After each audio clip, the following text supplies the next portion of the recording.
These guys only respond to pressure. They respond to either a fear that they will be unseated or they get unseated and you put a person in power that will do the job. I wanted to talk to you guys about this. Zohran Mamdani did an interview with the Majority Report earlier this morning.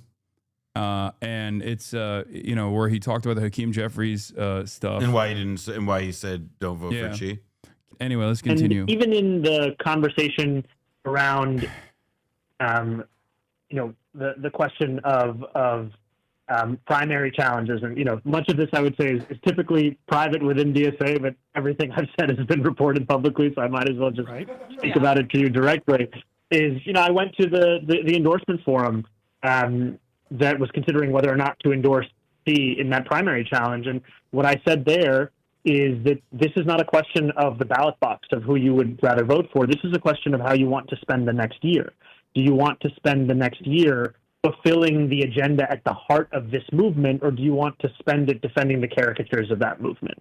And the decision that I made, and the one that I shared with other members that night as they were considering how to participate in that democratic process, is to maximize every chance we have to fulfill the promises we made door after door, call after call, with many New Yorkers who had otherwise lost faith in politics years ago, so that we can tell them that success isn't just measured in the election we've already had, but also in our fulfillment of the agenda at the heart of that election. Well, and yes. I think that this... Oh, sorry. Go on. Well, I don't know. And I was just going to say that I don't ever presume that everyone will come to the same conclusion as me. I don't think that dissent or critique is something that I'm above in sharing these decisions, but they do come from this as my framework, and I think it's honestly helpful to be able to share it with people. No, I appreciate that, and I'm just eager to ask you these things because we have you for such a limited time. Really, is one is it your kind of belief basically that delivering on your agenda in terms of the macro constituency that Sam was just speaking about is the best way to kind of show how the movement can expand and have more politicians like yourself across the country run in that way? And I would imagine that was motivating you and what you said to DSA. And do you believe it? Believe what? Is it valid? What are your takes on it? I don't get into this stuff. DSA, you're anti-electoralist. No, I just mean I don't talk about. I don't know if anyone needs my opinion on intra-DSA conflict. You're the real revolutionary. No, I don't think anyone cares, or I don't even care about my opinion on this kind of thing. That's me. I have some friends who heard him speak at the DSA thing. What do they think?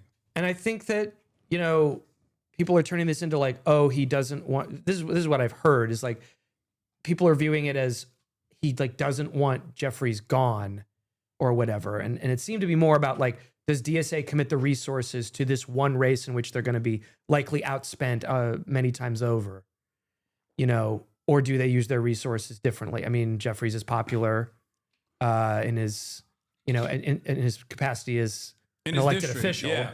So it's like, I don't know, that's that seems to be the debate, as opposed to like Zohran thinks Jeffries is doing a good job or whatever and shouldn't be kicked out. I mean, and I would also emphasize too that like I like Chi, and like I think people should primary, like I think like should Hakeem Jeffries be primaried, and should people like be constantly levying like challenges against the Democratic Party leadership? My answer is yes.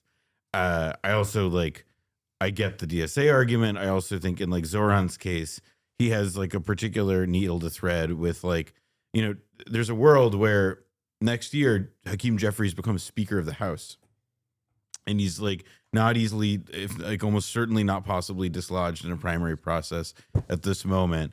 And if Zohran wants to do stuff, and he's like trying to also court Hochul and do this like deliver stuff, a deliver agenda in the next year, then again, like I see that argument. Could you go up a little bit to someone who was just, they responded. It's a red chatter, a little bit up. There you go. Yeah, I'm just want to read it. Brandon, I read the Socialist Majority Caucus argument against endorsing USA and thought it was bad. I read Groundwork Caucus' rebuttal, and I agree with their assessment. I don't care.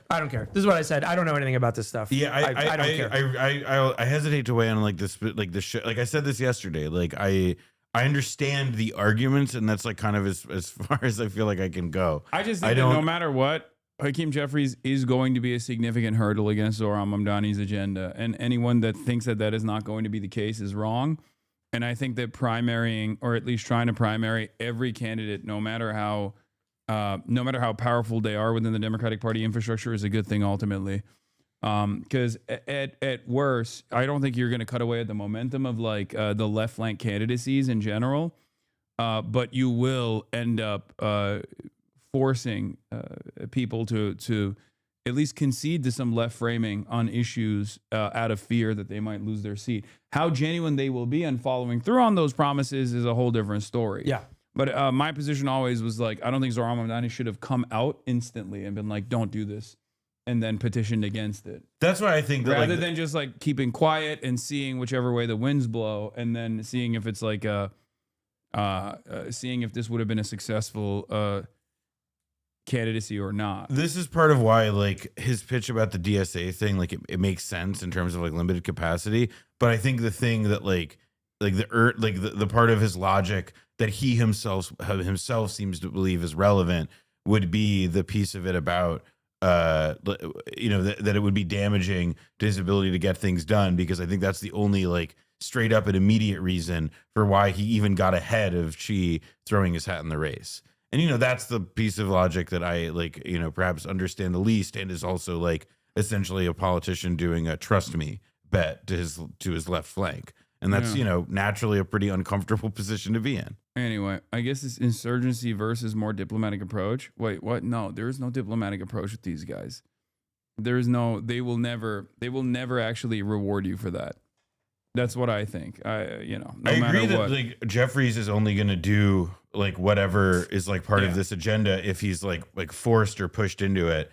It's like there is literally a reason why he he conceded at the very last moment in terms of like endorsing Zohran Mamdani, and he did it so quietly and in this like sheepish way that pissed off every single person. DSA has been in your chat for days calling Xi a YIMBY opportunist. Yeah, I know. I keep hearing that. I don't really care about that stuff. Don't care. Don't care about that.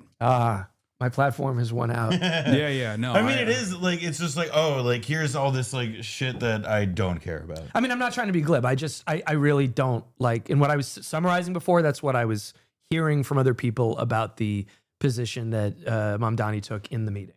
That's, I don't really have any kind of read on it. I also think like it does behoove people. Like it's similar to, it reminded me a little bit of like, and this may seem like a little bit goofy of a comparison, but like in the aftermath of the Charlie Kirk shooting, everybody had a fucking opinion, and like facts were not in yet, and there just wasn't a lot of stuff that was known yet, and like the dude's not even been in the office yet. And I get that, like it's of course like there are actual actions to respond here to, like Zohran lobbying against Xi throwing his hat in the race, but there is to me like a degree to which the volume and intensity of the discussion online about this stuff just does not match up with the fact that, again, he's not in power yet.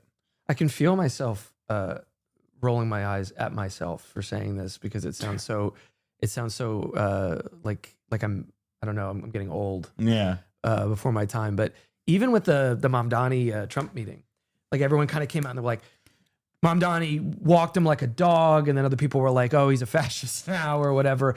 I mean, I just kind of don't think a ton is established yet, just because the meeting happened.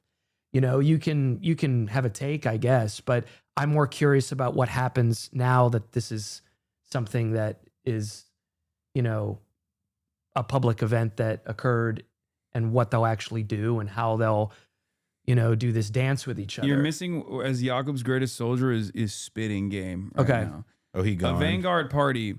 I want to see how many times I could get us on the deflate. Clearly, he gives up running defense for his favorite Democrat personalities when he's confronted by someone that questions his aesthetics.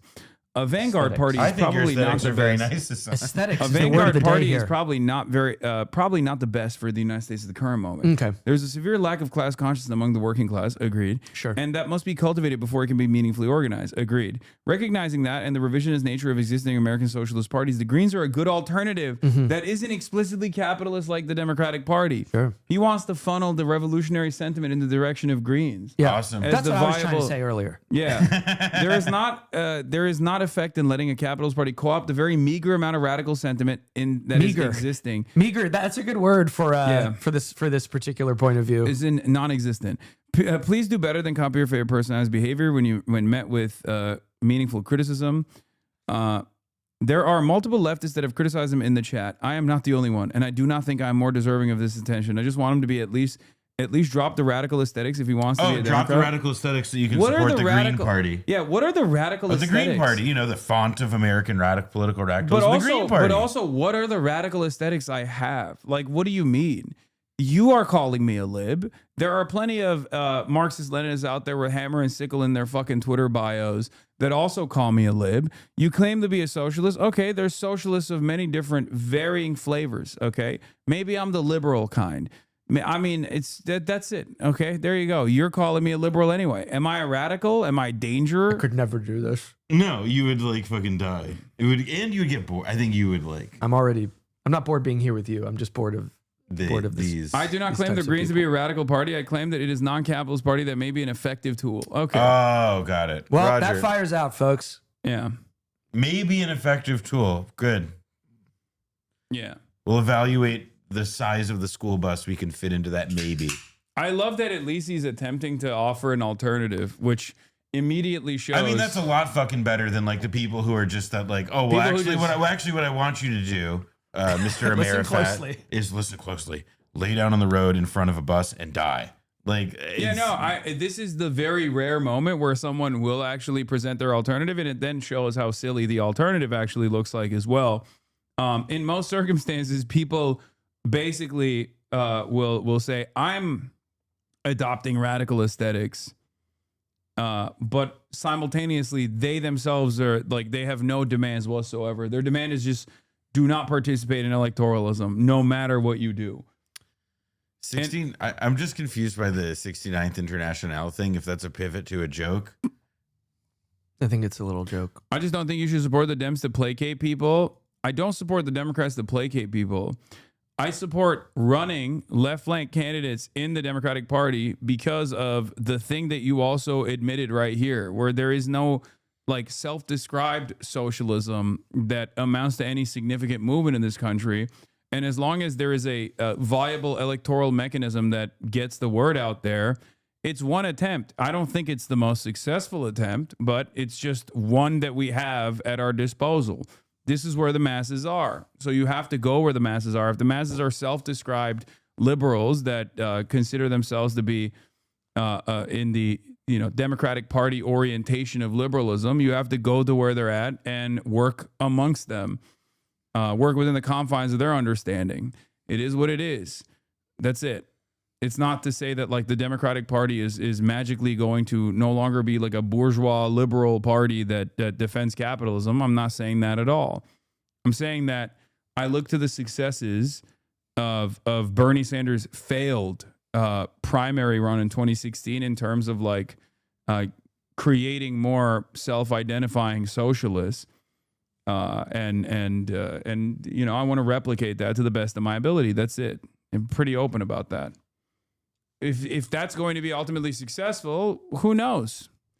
It's just what my methods are. You might disagree with them, but in the absence of any viable alternative, that's what we got. The Ross Barkan article that in New York Mag that a few people have linked to is worth reading. Zohran was Ross Barkan's campaign manager when Ross Barkan ran for elected office, and it's like a good. I believe that Ross Barkan's account of Zohran's logic is probably like an accurate representation of what Team Zohran is thinking, whether you agree with it or not. So I think it's worth reading that article to get the straight dope there. I thought the trigonometry Brits called you a communist, which is it? I'm anything and everything at the same time. As mayor-elect, one of Zohran Mamdani's first acts was to squelch an insurgent leftist political campaign. If this, like Mamdani's chummy meeting with Donald Trump, was obviously jarring, it carried a certain logic. He had been open about the fact that he did not want Chiose, a popular leftist 27-year-old city council member, to undertake a primary challenge against House Minority Leader Hakeem Jeffries next year. To make his point subtly, he had disinvited Ose from his victory party. Then, to make it more bluntly, he showed up at a meeting of the Democratic Socialists of America and told everybody not to endorse Ose. Ultimately, DSA listened to its mayor. Why has Mamdani been acting this way? Why does he seem to be forsaking another young leftist who is attempting in some form to do exactly what Mamdani just did? Shock the world by defeating a heavily favored creature of the Democratic establishment. And it is because he's worried about, having the wind of socialism knocked out of its sails before it actually takes root. And Barkin makes the specific comparison or the specific link that that like essentially Hochul does not want Jeffries primaried, and that there is a certain amount of placating her specifically that is a part of like trying to get pieces of his agenda through. But I that's the major tactical decision that I vehemently disagree with, because the DSA is inevitably going to endorse a challenger to Kathy Hochul, at which point Zohran is going to do what? Well, that's my governor. She's offering me funds, so I have to defend her. Or is he going to go for, is he going to go for the kill shot? And even with that kill shot, I think like a primary challenger for Kathy Hochul will keep her more pliant with Zohran Mamdani's agenda anyway, in an effort to ensure that she does not get challenged. I mean, you're seeing that already with her going back and forth on whether or not she will turn around and add an additional tax to the super wealthy in New York City, right? Something only she can do at New York State. I mean, I agree. Like, I think it's to me, this is part of why I don't like weighing in, because it's just like the facts are that like he's making a bet. I don't like I don't like Hakeem Jeffries. I don't like Kathy Hochul. I'm also not the mayor. I don't have to be in the position. Like to me, it's a bet. It's a hard one to swallow, and I'm not sure I would, but that's the logic. Yeah, my point is, downside is easy. Hochul and Jeffries are close allies. Zohran needs Hochul to get childcare and free buses done. That's politics. I just don't think that she's going to do that. Whether Zohran, a lot of people I respect agree with you on that. That Hochul is not trustworthy. That she will not bow to pressure in the end, and that a lot of this is like a bit of a delay game, so that she can essentially buy time and goodwill before she can essentially play the same role. Yeah, I mean, again, these guys only respond to pressure. Like, they respond to either a fear that they will be unseated, or they get unseated, and you put a person in power that will do the job. And in the case of Hochul, there's also like a lot of anxiety about the fact that, okay, the last time we had this centrist Democratic governor who, and there was like a wellspring of, support for progressive policies, that governor, in concert with the Independent Democratic Caucus, a special group within the New York State legislature that helped block anything good in concert with Cuomo for years, like there was this centrist governor who was like the fly in the ointment. And so I think it just comes down to Zohran says, this is how you preempt that. You win flies, I guess, with honey, suppose, but I don't know, or whatever the fucking metaphor is. Point though, honey. Yeah. I think so. It's not. It's my contribution. Yeah, I just don't. Then with vinegar. And then with vinegar, that was the polarity I couldn't figure out there. I'm skeptical that Hochul will bend, in our direction on this. And I like Chi. Two, does that mean that you're ruling out supporting primary challenges broadly throughout the city? No, that I've made no sweeping decision on something at like a larger level as that. And to your first question, I think often about what Bernie said at our rally, which was that what our opponents in the campaign feared the most was the power of example. And that example is not of just winning the election. That's the example of delivering a rent freeze, of fast and free buses, of universal childcare, because those are things you can hold on to. Those are things that you can actually feel and see in your life. And so much of politics is this game of translation where a politician says something and then you have to jump through 10 hoops to understand how it relates to you, or if you're eligible, or if you hit the threshold. And these are not things that require that kind of a translation. These are things that are direct to our lives. And I think that it's, I remember when I was running for assembly, a friend of mine, Kara McCurdy, who's an incredible photographer who works on our campaign, I gave her the palm card that we had just designed with Anish, who actually created the logo for this mayoral campaign. And I thought it was the best palm card we'd ever made. And she looked at it and she said, "What do these words mean?" And we were just using a language that speaks only to a very specific set of people. And I think it just comes back to that you need to speak directly to people, you need to speak about policies that are also direct to their lives, and it all needs to be without translation.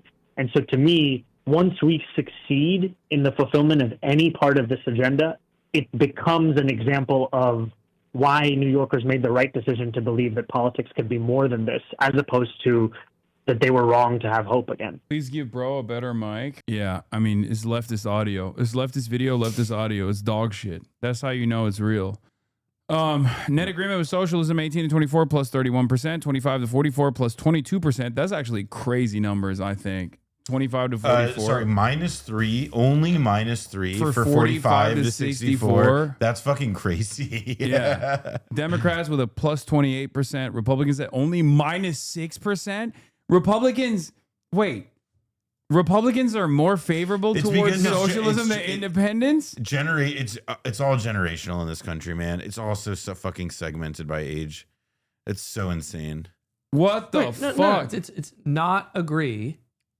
Yeah, no, but the point is that like if Republicans only are like -6% on it, like that's fucking nuts. But you also see how it's like at the like where like it gets like the disapproval of socialism appears is like in the age. It's like it's just age. Yeah, like sure. These fucking old heads. Yeah, ACP was right. MAGA communism is real. Communism is I think it's because socialism. I mean, look, this just gets to like how in America and in most Western countries, elections come down to new thing or old choice, and socialism has the benefit of being like a perpetual thing on the horizon in American politics, never an actual existing part of our fabric or establishment. So to me, it's like, yeah, like a lot of people of younger generations probably hear like socialism and it's presented as an alternative, and maybe they can find a way to like, whip it or warp it into somehow being a conservative thing, or patriotic socialism, as some tried.